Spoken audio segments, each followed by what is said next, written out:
नमस्कार, मैं हूं अभिषेक त्यागी। देश की राजनीति की बात करिए या फिर आम बोलचाल में कई जाति सूचक शब्द ऐसे हैं जिन पर बड़ा विवाद होता है और जिन पर बड़े सवाल खड़े होते हैं कि क्या इन जाति सूचक शब्दों का इस्तेमाल किया जाना चाहिए, क्योंकि कई तरीके के जाति सूचक शब्द ऐसे हैं जिन पर लड़ाई झगड़े बहुत होते हैं और कई तरीके के सवाल उन पर खड़े होते हैं। अब हरियाणा सरकार ने एक बड़ा फैसला किया है और जाहिर तौर पर एक सराहनीय कदम उठाया है ताकि इस तरीके के जाति सूचक शब्दों का इस्तेमाल ना किया जाए। हरियाणा सरकार ने दो ऐसे शब्द हैं जिन शब्दों पर बैन लगा दिया है। मतलब अब हरियाणा में इन दो जाति सूचक शब्दों का इस्तेमाल कोई नहीं कर पाएगा। सरकारी डॉक्यूमेंट्स में बात करिए या फिर वैसे आप राजनीतिक तौर पर बात करिए, क्योंकि जब राजनीतिक बयानबाजी होती है तब भी इस तरीके के जाति सूचक शब्दों का इस्तेमाल किया जाता है या फिर अलग तरीके से कागजात में भी इस तरीके के शब्दों का इस्तेमाल किया जाता है। लेकिन हरियाणा सरकार ने जिस तरीके का कदम उठाया है, अब इसकी चर्चा हो रही है और यह कहा जा रहा है कि यह कदम उठाने का फायदा क्या होगा। अब सबसे पहले आपको उस खबर के बारे में बता देते हैं, जो फैसला हुआ है उस फैसले के बारे में समझिएगा। दरअसल हरियाणा सरकार ने सभी विभागों को कुछ जाति सूचक शब्दों के इस्तेमाल पर सख्त हिदायत दी है। सरकार ने अपने सभी विभागों को निर्देश दिया है कि सरकारी पत्राचार और अन्य आधिकारिक कार्यों में अनुसूचित जातियों और अनुसूचित जनजातियों के संदर्भ में हरिजन और गिरिजन जैसे शब्दों का प्रयोग ना किया जाए।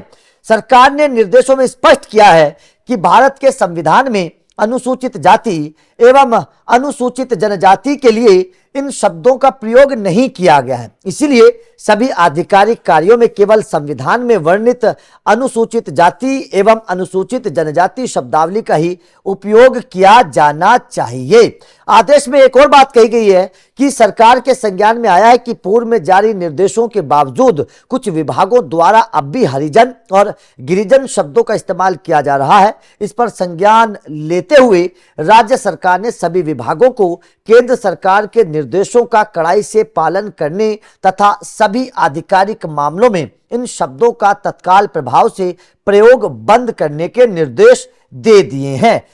तो जाहिर तौर पर इस तरीके की जो लगातार चर्चा आ रही थी कि सरकारी जो डॉक्यूमेंट्स हैं वहां पर कुछ विभागों में अभी भी इन दोनों शब्दों का इस्तेमाल किया जाता है और उस पर लगातार आपत्ति भी जताई जा रही थी, सवाल खड़े हो रहे थे। अब हरियाणा सरकार ने, नायब सैनी सरकार ने साफ तौर पर निर्देश दे दिए हैं कि भाई साहब केंद्र सरकार की बात को मानिए और इन दोनों शब्दों का इस्तेमाल ना किया जाए। दरअसल फिलहाल में कई ऐसी शिकायतें सामने आई जो मैंने बताया था जिसमें हरिजन और गिरिजन जैसे शब्दों का इस्तेमाल किया गया था।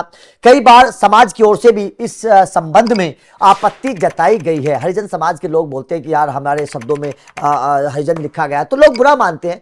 तो इन बातों को ध्यान में रखते हुए कि सामाजिक सौहार्द बना रहे, सामाजिक सौहार्द बना रहे, किसी तरीके की कोई लड़ाई झगड़ा ना हो, किसी समाज के इंसान को किसी शब्द के माध्यम से कोई बुरा ना लगे, इस लिहाज से भी अगर देखा जाए तो ये दोनों शब्दों को हटाने के निर्देश दे दिए हैं और अब हरिजन और गिरिजन शब्दों का इस्तेमाल सरकारी डॉक्यूमेंट्स में नहीं किया जाएगा, क्योंकि संविधान में भी इसका उल्लेख नहीं है। ये नायब सिंह सैनी सरकार ने साफ तौर पर कह दिया है।